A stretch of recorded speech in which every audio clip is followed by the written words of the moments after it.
Hey everyone, welcome back to my channel Sound of Core. This is Gurmehak Kaur, and as you know, on this channel we talk about various stuff regarding study in Canada. I know I'm here after such a long time, but I'm back with an informational series called Success After College.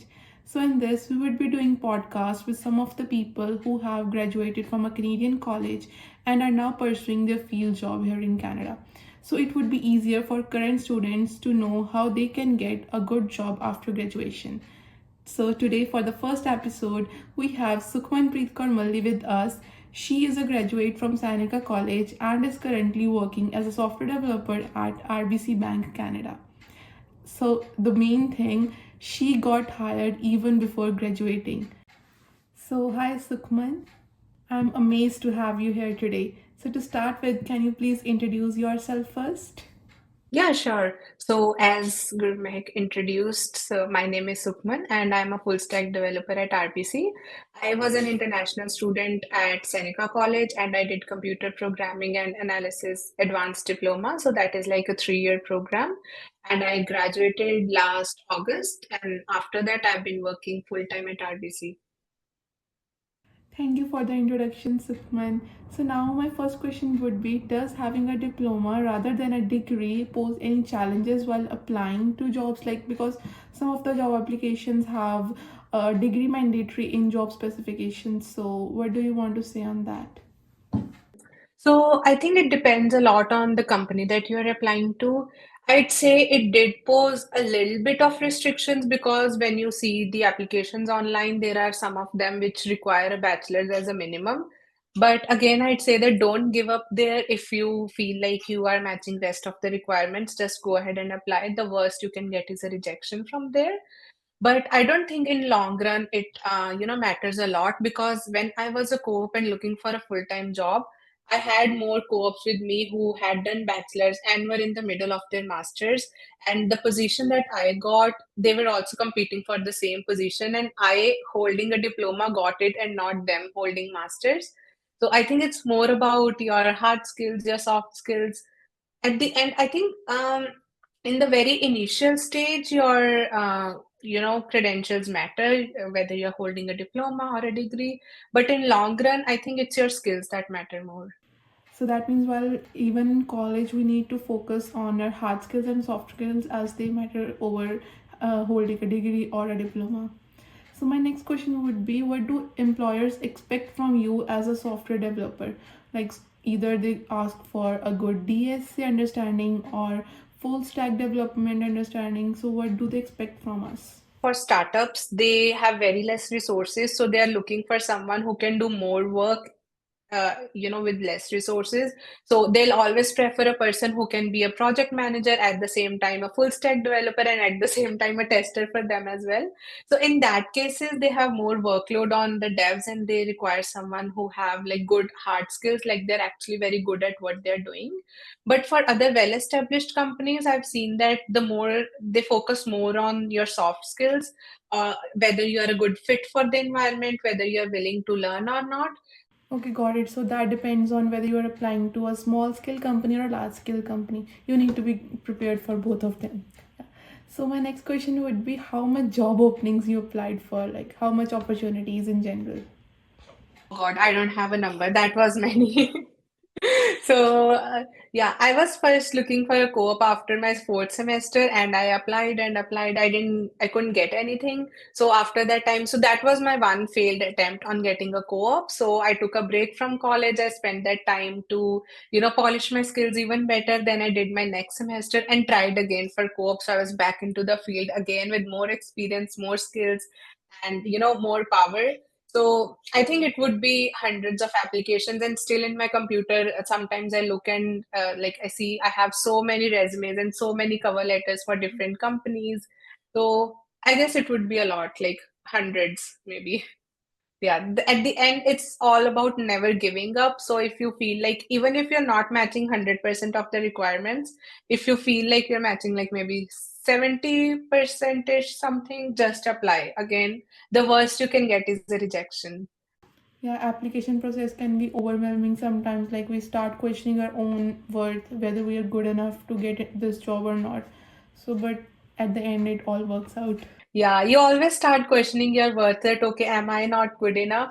But at the end, like one thing that I have believed is that everything happens for a reason. So when I was like, it was my first attempt for finding a co-op. I remember that I got my first interview and I was like, oh, I got an interview, but I was rejected. At that time, I remember I was very sad that, oh, why am I rejected and all of stuff. And that was a small company. But when I came back and like, applied for more, at that time I got offer from RBC, I got offer from BMO. And since I had offers from these two companies already, I had more interviews which I didn't even go to because I was like, okay, I have the offers. I had interviews from Canadian Tire, from Connexus, and from MTO. So now I feel like, thank God I rejected from the first interview, which was a small company. And that gave me an opportunity to apply to bigger companies and get a better job. So everything happens for a reason, I guess.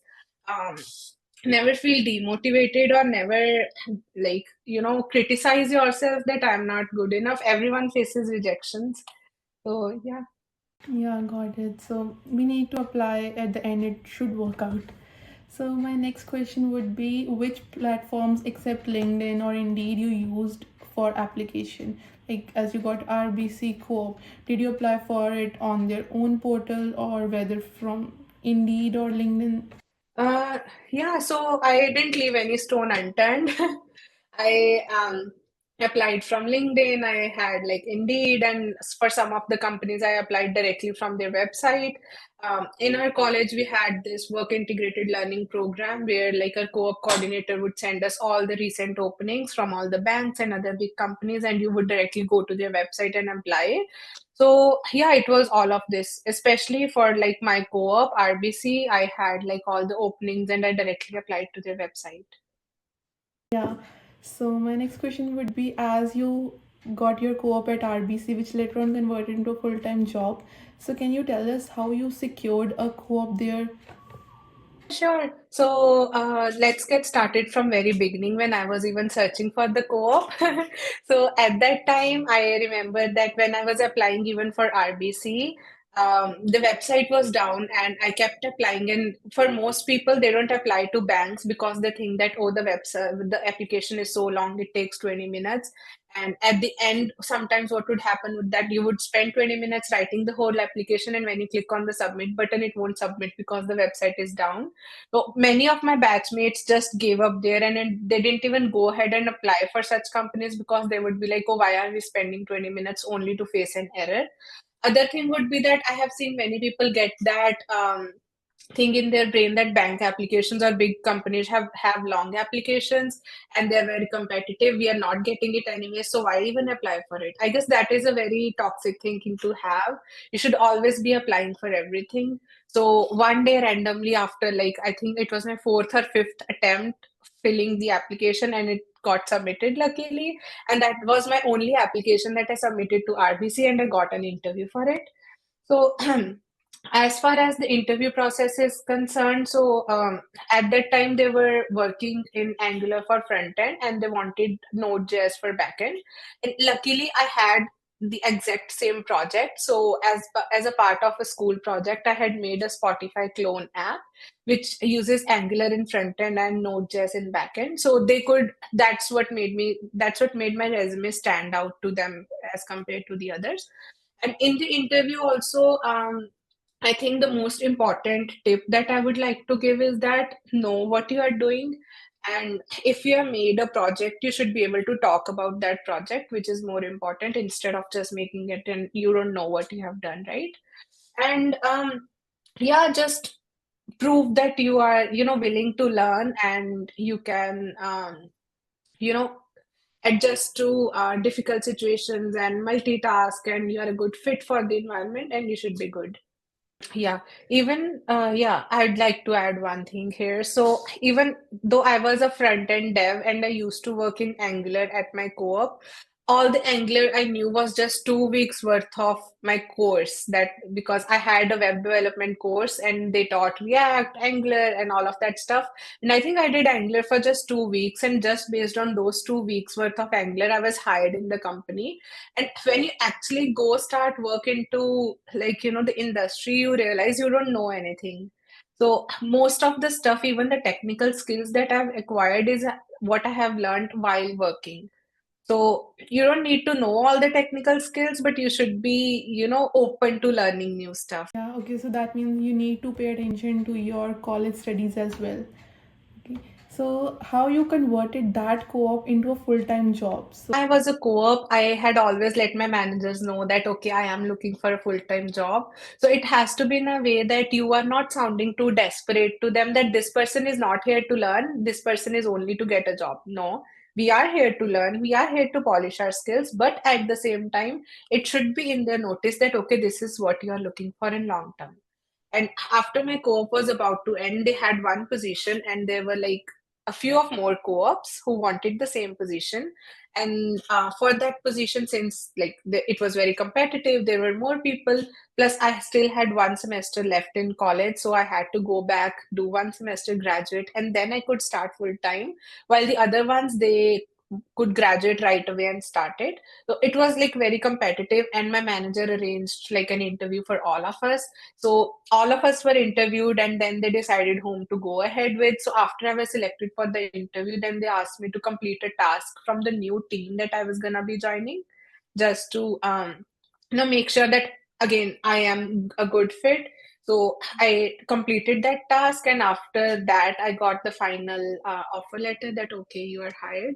So here also I had like a bit of challenge because I still had my one semester left in college, but the other co-ops who were looking for a job, they could start right away. So like I was told that okay, those people, they have an edge over you because we need a person right now and they can start right now. So only if you can prove that you are worth waiting 4 months as compared to those who can join right away, then we can think of it for you.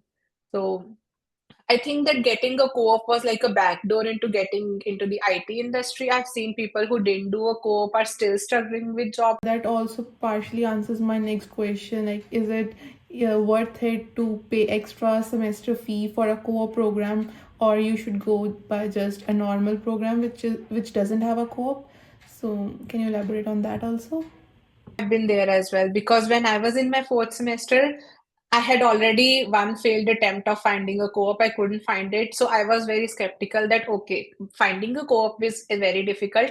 What if I don't find a co-op and just end up paying 2 extra semesters worth of money as an international student, which is like extra $16,000? Maybe I should change my program to CPP and graduate and just try to find a full-time job. But if you think more about it, you realize that, okay, today I'm struggling to find a co-op. How do I expect that I will even get a job then? So, from all the information that I was getting from people, oh, co-op is not worth it. You can't find a co-op. You just end up wasting your time because there's no co-op.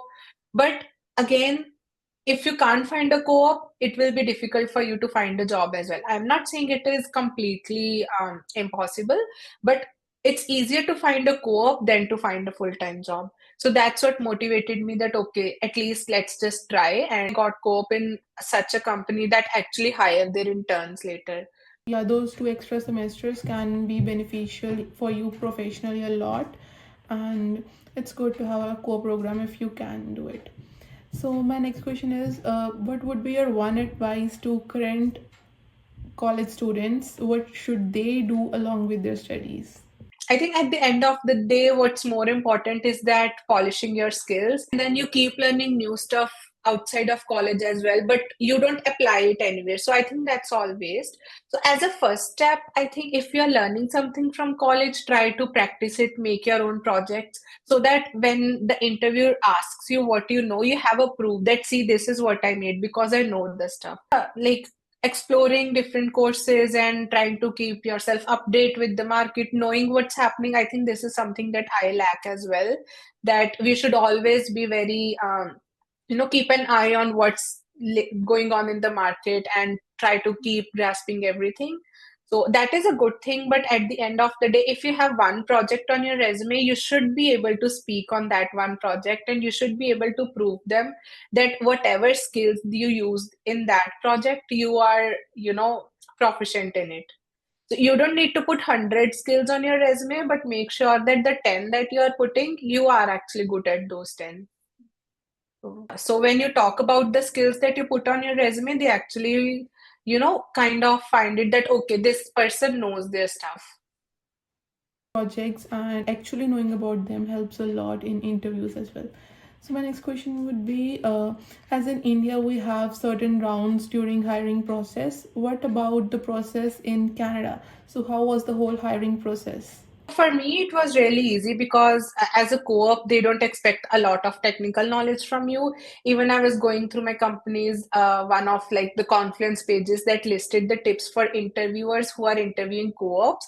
So, and those tips were something on the lines of don't look out for very good, technical skills. They are learners, they are co-ops, they are still learning. Look out for someone who is willing to learn. Look out for someone who have good soft skills. Look out for someone who is not shy away from asking a lot of questions. So I think that interview that I had, which was like both the personality test plus the hard skills test, was the only step that I had. And it depends a lot on company and the department. In even in my department, I know that for co-ops they are adding additional technical skills test now. So I think it varies a lot based on who the interviewer is. Each interviewer have their own hiring process for the interviewee or the candidate that they're hiring. So it depends a lot. And then after I got a co-op for like full time again, I told you I had to do one interview and then one coding test. So So it's also proves our earlier made point, like it is easier to get a job as a co-op rather than a full-time student. Now I also want to ask is, as there are two main aspects of software engineering, DSA and web development. So what should a student practice like first to get a good job? Either they should learn web development or sharpen their skills in DSA. What is your suggestion on that? from what I have seen, if you are a fresher, then getting into the market as a web developer is easier. Plus, if you are very new to programming, also learning web development is easier as compared to DSA, which requires more focus. And I think learning DSA is a bit difficult as compared to web development. So, as a fresher, we can start with web development and then later move on. That means learning full stack development open up your doors for large number of small scale companies as well. Okay. So next question would be, what sort of frameworks are used in industry right now, and like which of them a student should learn? Yeah, sure. So again, it depends on what kind of job you're looking for. If we talk about full stack development, then right now what's hot in the market is Angular and React for front end. And then we have options like Java Spring Boot for backend, and we have Node.js for backend. So let's say if someone knows Angular, the learning curve for React won't be too steep for them. It will be easier for them to learn it. So yeah, as long as like you're learning stuff and you're not going totally out of the way, if you know one thing, then learning the other should not be that difficult. So mostly it's like Angular and React for front end, and then so let's say the basics of all programming languages are same, right? So if you know the object-oriented programming concepts from C++, you can always apply them to Java. So learn the basic first, be clear about the concepts more than the language, and you should be good. So build your basics and then you can learn any language easily, then do some sort of projects in that, and then you are good to go. Also for projects, like from where we should get the topic for those projects. I guess it depends. We can brainstorm about the current problems that we see around us. You can just look at a problem and then, oh, I can build something for it, right? And then build a solution. Or you can just think of a framework first that, okay, this is the framework that I need to, make a project on. And based on what tech stack you're using, then you can think of the project that, okay, how can I put these skills in the best way possible? Okay, got it. So I also want to ask how much GPA is important. Like, is it like either you have a 4 GPA or you don't have a job? So is it like that, or is there some relaxation in GPA? So, like I've seen people, they focus a lot on their marks that, okay, I need to finish this assignment because I need 4 out of 4 GPA. But at the end of the day, your GPA doesn't matter. As long as you have a decent GPA, it doesn't matter whether it is 3.8 or whether it is 4. So what you need to focus more on is that whether you are learning those skills or not. I have seen people with 3.5 GPA do better in real life industry than people with 4 GPA as well. So if you have an assignment, just be clear that I'm not doing this assignment just to get 4 GPA in my college. I'm doing this assignment because I actually want to learn the skills that I'm gonna be using in this assignment, because those skills will add a value to me as a person. So learning that and looking at stuff in that way is more important than just completing assignments and exams for the sake of GPA. And no one even looks for GPA. I don't even remember if I have my GPA on my resume or not, and no one ever asked me for it. So what matters more is what you actually know and what you can actually do. Rather than maintaining a 4 GPA, you should know like whichever GPA you are getting, how you got that. Like whatever you write on the paper, you actually know that. Okay. So also I would like to ask, what should be the approach toward resumes and application process once you start applying?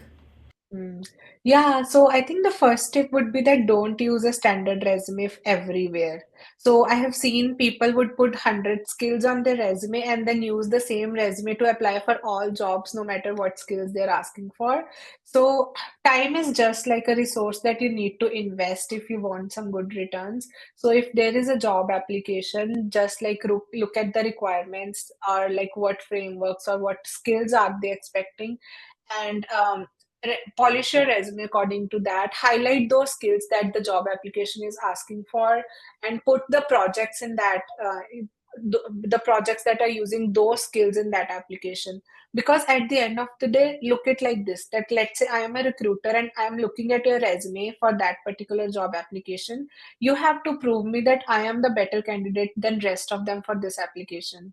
So that can't be achieved by using a standardized resume. If I need a certain skill for the job application, the rest of the 100 skills are waste. You don't even need to put them. That is just, reducing the importance of that one skill that actually needed, and you have put it. So focus more on that, and have good projects on those, skills, so that you can actually show that, okay, if I have put that I know this skill, I actually know this skill. And read the job requirements of, like, the opening, the application that you're looking at. And these days we have a lot of help from chat gpt, so use good words, and ha- just to make your resume stand out from others.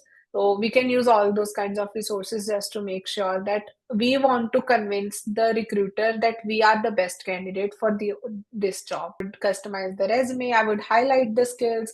I would, put, if let's say there are certain skills required for one job opening, I would put that project on the top and rest on the bottom, and make those customizations just because you want to catch the eye of the reader. So it is an investment, but it is worth it. So if you're applying to, like, 1,000 applications, but very generalized resume that doesn't stand out, that's not worth it. Rather apply to lesser, but focus on it, focus on quality as well. Your job search is a complete job in itself. Yeah, I have also seen people applying to different kind of jobs with a single resume. So we should focus on like our resume perfectly aligns with the job specifications.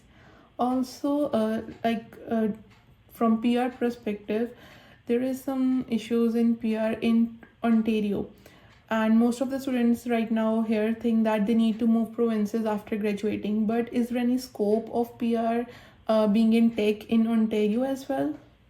Say if I am not, I feel like it is a bit difficult for me to, get a PR in Ontario. And let's say my company have a branch in or like an office in another province where PR is easier, I can just request a transfer.